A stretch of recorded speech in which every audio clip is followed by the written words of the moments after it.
வச்சுட்டு நானே இப்பதான் கொஞ்ச நேரம் டிவி பாப்பான்னு பார்த்துட்டு இருக்கேன். வந்துருவா ரிமோட்டை கொடுன்னு. சுபி ப்ளீஸ்ல டைம்ல. சரி அப்ப நீ எனக்காக ஒன்று செய்யறியா? நான் தரேன். என்னன்னு சொல்லல செய்தேன். அண்ணே ரிமோட் தாங்கண்ணே அப்படின்னு கேளு, நான் தரேன். சரியில்ல இவ்வளவுதானா? அண்ணே ரிமோட் தானே சொல்லிட்டேம்ல, இப்ப கொடு. என்னடி மிரட்டுத? அண்ணே ப்ளீஸ்ண்ணே ரிமோட் தாங்கண்ணேன்னு கேளு, நான் தரேன்.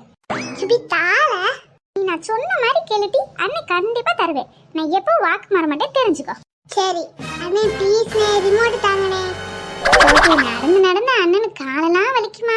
செத்த காலம் விடு, கண்டிப்பா தந்துருவேன். குடிக்கியா? என்னால இல்ல அப்பா அம்மா சொல்லி கொடுத்துருவேன். ஏன் ரெண்டு பேருக்கு அங்க என்ன சத்தம்? அமைதியா இருக்க முடியலையோ? இந்த வர்றேன் இருங்க. நீ காலை அமுக்கி விடு, நான் கண்டிப்பா இந்த தடவை தந்துருவேன். அம்மா இவனை பாருமா, ரிமோட் தரவே மாட்டேங்காமா. ஏல ஒழுங்கு மரியாதையா ரிமோட் அந்த பிள்ளை கையில கொடுத்துட்டு வந்துரு. ஸ்கூலுக்கு போயிட்டு வந்து யூனிஃபார்ம் மாத்தினியால அப்படியே வந்து படுத்துருவான் வெக்கங்கட்டவன். நானும் அப்பதருந்து பாத்துட்டு இருக்கேன். என்ன ரெண்டு பேரும் சத்தம் போட்டுட்டு இருக்கீங்க?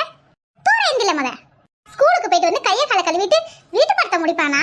உக்காந்துட்டான் டிவி முன்னாடி.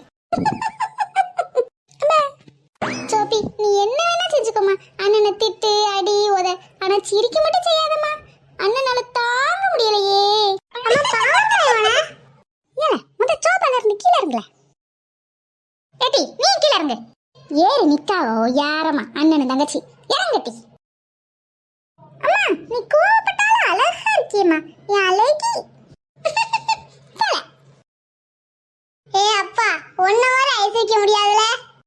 அண்ணனை பார்த்து கத்துக்கட்டி. ஃப்ரெண்ட்ஸ் சிஸ்டர்ஸ் ஃபன் வேர்ல்ட் சேனலை சப்ஸ்கிரைப் பண்ணுங்க. பை.